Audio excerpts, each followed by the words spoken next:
Folks, I'm back. I'm not going to talk about Forex in this video.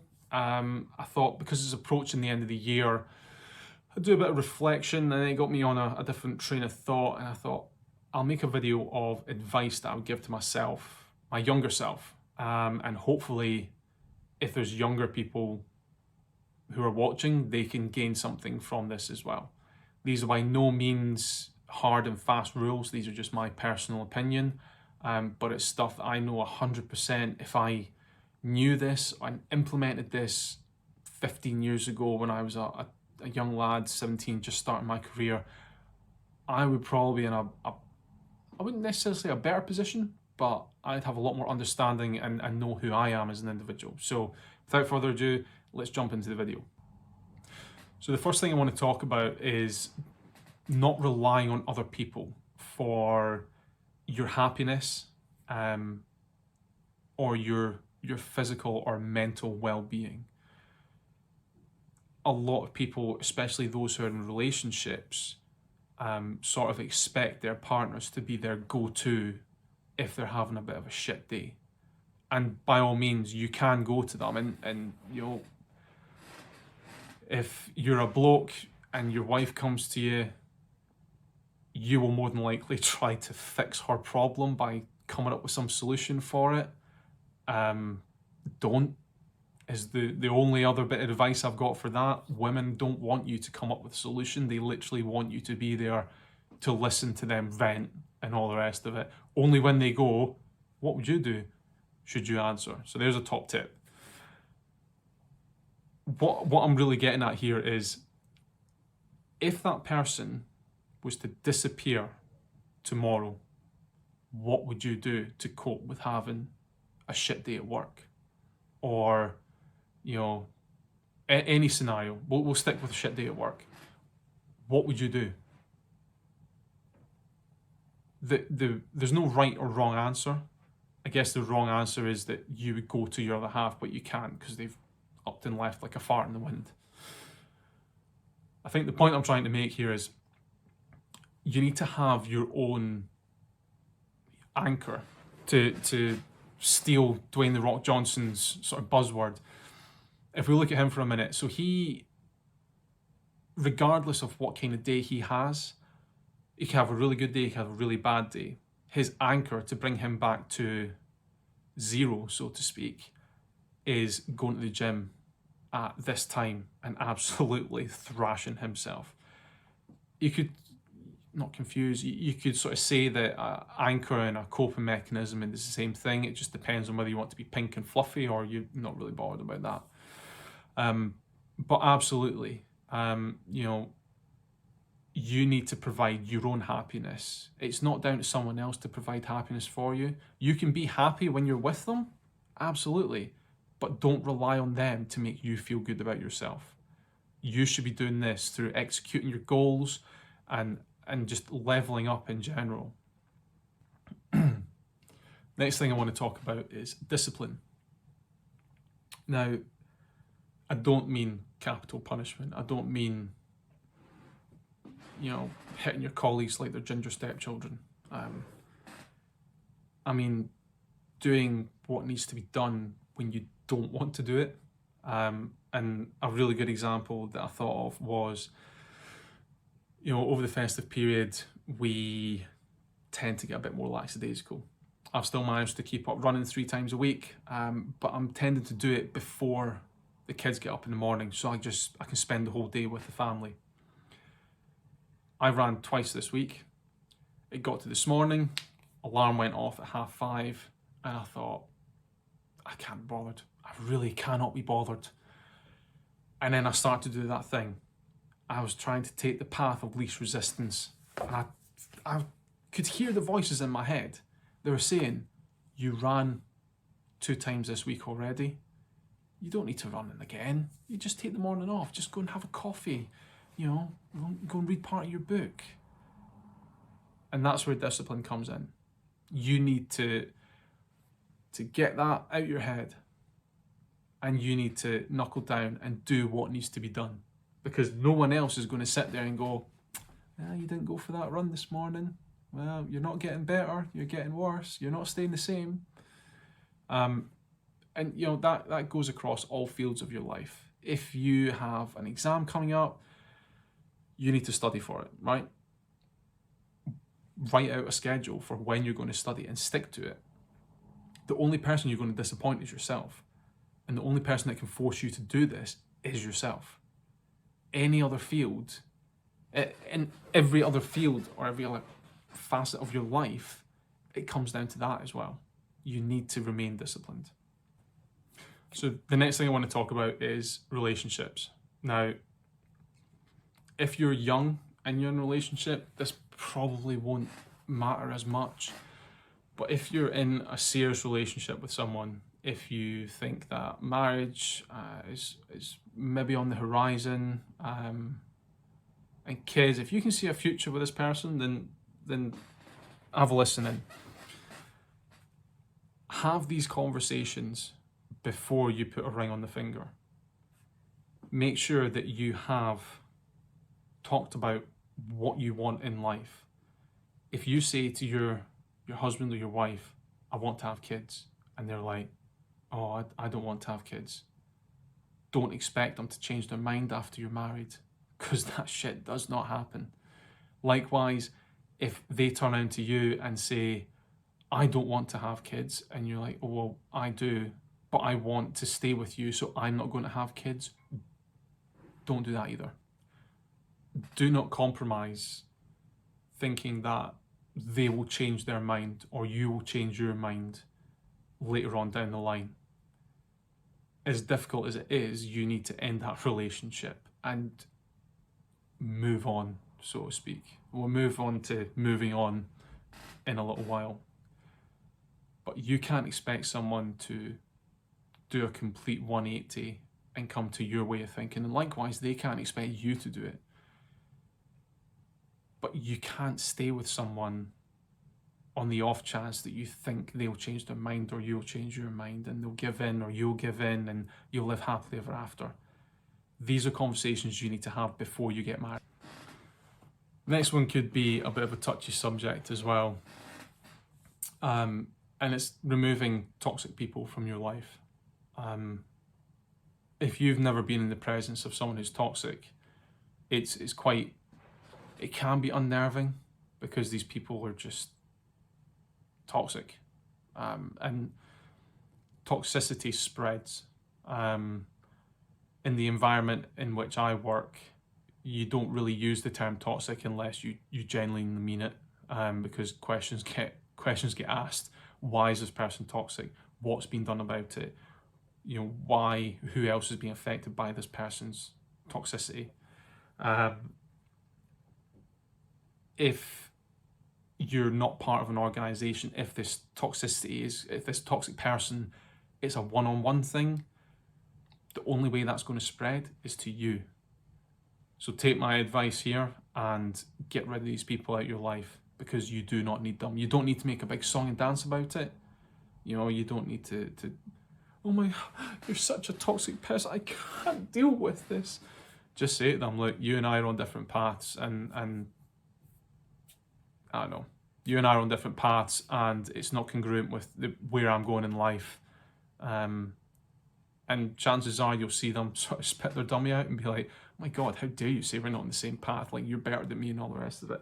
Chances are you are better than them, but don't put them down.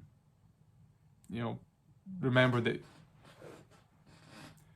they're that way probably for a certain reason. And as I mentioned before, you can't take everyone on this journey with you no matter how much you'd like to.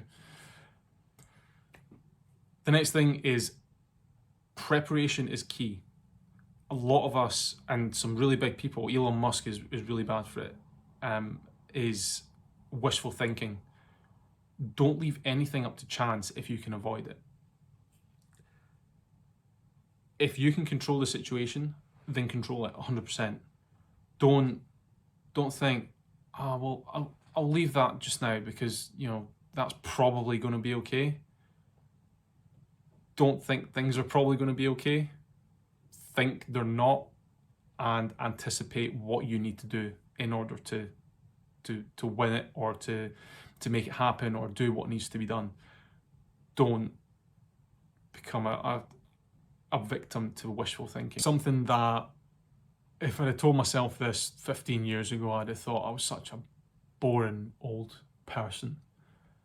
But there is no requirement to go out and drink every single weekend. I get that, you know, it's hard for me to explain to younger people who are not in this mindset yet. But I didn't get anything out of going out and drinking every weekend or every other weekend. And at my worst, I was going out Friday and Saturday night 4 weeks a month. And I did that for almost a full year. And do you know what I got out of it? Fucking nothing. And I worked it out the other day that, let's say on average, I spent £75 in a night. Taxi or train into town, night out, kebab, pizza, something that's really going to clog your arteries at the end of the night, and then a taxi or a train back. Let's say I did that 2 times a weekend, and I only did it every other week. So £150 every other week. That's £3,900 a year I wasted just pissed up a wall. And I think what I could have done with that money, even if it wasn't investing it or it wasn't, using it as a down payment on a car. I mean, shit, you could buy a car outright with that. Even if I did want to waste it on something, I could have taken half that money and went on an all-inclusive holiday with the lads and had a much better time. Burnt through the entire fire.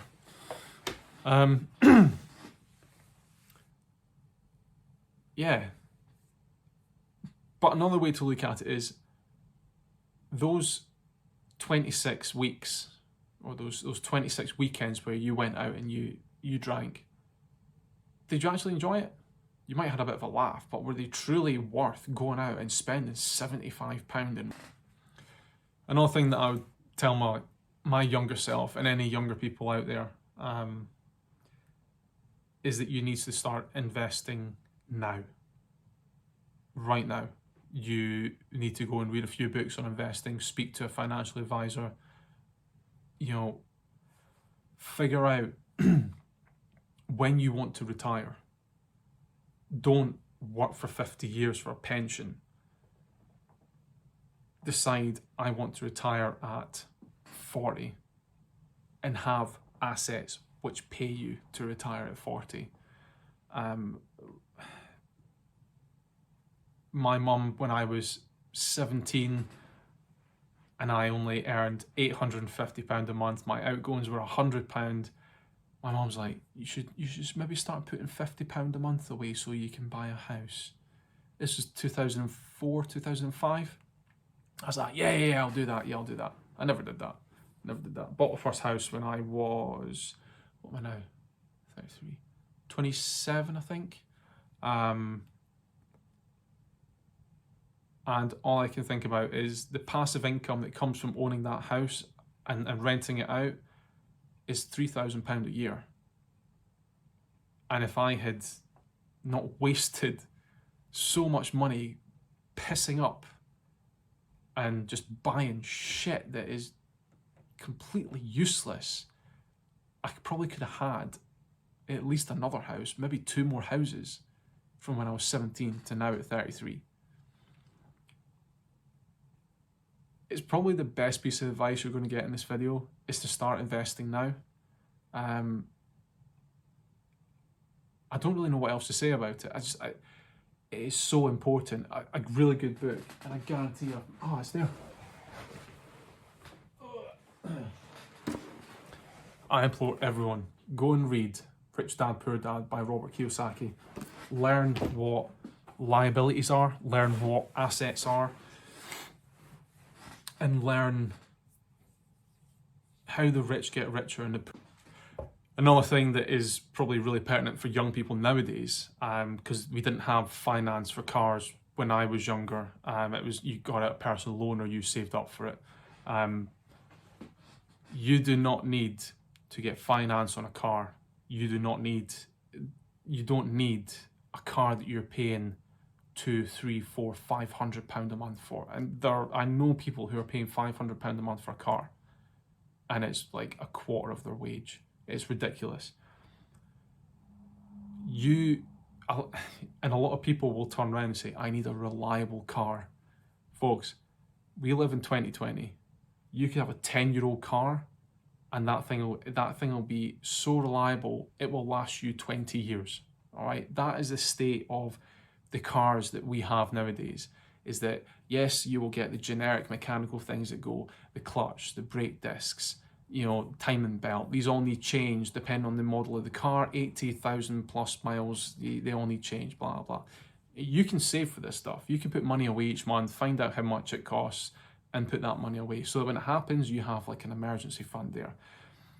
But for you to justify buying a brand new car on finance because you need a reliable car, take your head out your ass. You do not need a brand spanking new car. If we look at the numbers for it as well, so let's say you buy a brand spanking new car. Let's say you spend 10 grand on it. Let's say you spend 15 grand on it actually, because 10 grand might actually get you like a Toyota Aygo or whatnot. Anyway, you pay 10 grand for the car, but you get it on finance. So you're paying interest on that car. I've lost money. As soon as you drive off the forecourt, you have lost money on that car. You're paying interest on the loan, so you're losing money there as well. And inflation goes up every year. There's more money that you're effectively losing. I think it's since 1990 or 2000, but the UK inflation rate has gone up on average 2.8% per year. You can find that on the internet, go and have a look. But when you add that over the course of 5 years maybe, you're losing money without physically throwing it away, if that makes sense, because inflation's going up, your pound is becoming weaker, yet you're still paying interest. The interest rate is staying the same. So you're losing money on that, and you've lost money because you bought a brand spanking new car, and you're an idiot. So my way of looking at it now is, if you can afford to spend £300 a month on a car, spend £300 on a car, and then save that £300 a month until that car is ran into the ground. It might only last you a year, all right? But there's £3,600 you would have in cash to go and buy for a car. In turn, that car might last you 2 years. So there's double that you can spend on the next car around them, so on and so forth. All you're going to do, and I don't care, I've got the money. You could use that money, you could invest it elsewhere. Turn that £300 that say you bought that car for £2,000. You've got over £1,000 there that you can then invest, and you're then putting more and more money away, and you're just going to be in such a better position. There's no need to go out and buy a brand spanking new car. The only way that you should be buying a brand spanking new car is if you have an asset that covers the cost of your liability. So my example would be the money that I get, the cash flow that I get from my rental property would pay for me to have a car on finance. Yeah, I don't technically pay for it. I don't know who that is. I don't technically pay for the car. My cash flow pays for it. Make sense? You do not need to buy a brand spanking new car. You don't need to turn and go, well, I won't drive a car that's older than 5 years. All right, you just come off as pretentious. All right, be humble.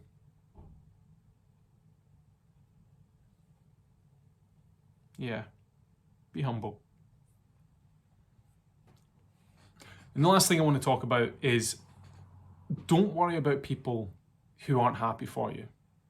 Chances are they're miserable fucks anyway, regardless. Back yourself. Because as I mentioned earlier on in the video, you shouldn't have to rely on anyone to help you. it's always nice that when someone does help you, and there's not a self-made man out there who hasn't had help. If they say they're completely self-made and they've done it on their own, they're talking out their arse.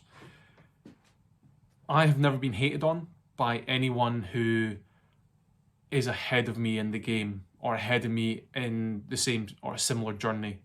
It's always by people who are below me, who maybe don't understand where I'm going, don't understand my mindset, don't understand anything really. But I have always been encouraged and I've always been accepted by people who have been on that journey before me. And that doesn't matter whether it's Forex. If you'll have seen my Instagram post the other day, I think it was yesterday actually, we had a KB trading community call. It was headed by Sam Kavanagh, and he shared with us his trading plan for 2021. You didn't have to do that.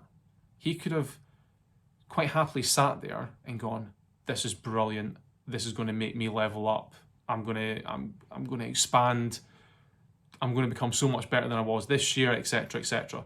But instead he's gone, hang on, there are guys who either haven't seen one before or haven't done one, or guys who potentially don't know exactly what they're doing, so I'm going to share my knowledge with them and I'm going to help them. It's almost like paying it forward, yeah? Likewise, in the property community, I'm a member of a closed group on Facebook for property developers or property investors, should I say. And I have never had anyone turn around to me and go, well, that's a stupid idea. They might word it in a different way, if the numbers don't work or whatnot. But I've never been spoken down to. They've gone, no, you shouldn't do that. What you should do is X, Y, Z, and this is the reason for it. It's sort of like taking a shortcut, so to speak. So yeah, if people are hating on you, there was a post I put up on the Instagram page the other day, and it was, if you wouldn't go to them for advice, don't take their criticism either. Guys, I'm going to wrap it up there for now. I hope you gained something from this. It's not rocket science. Chances are you'll have heard this from various other people. You might have heard it from your parents, and like me, I'd gone, yeah, all right, whatever, what do you know? In actual fact, we should have listened to our parents. Sometimes. If you like the video, please do subscribe, give us a like, and drop a comment down below. What is some advice that you would share with either your younger self or with people who are potentially moving into a new journey or a new part of their life? As always, thank you for watching. It genuinely means a lot that people are watching. And when I look at the analytics, I can see there's almost 1,000 hours worth of people have viewed the 3 videos so far. So thank you very much. It is the 29th of December. I'm probably not going to upload before the new year. It's my wife's 30th tomorrow, so we're going out to lunch. So I won't see you before New Year. I wish you all the very best. And here's to 2021.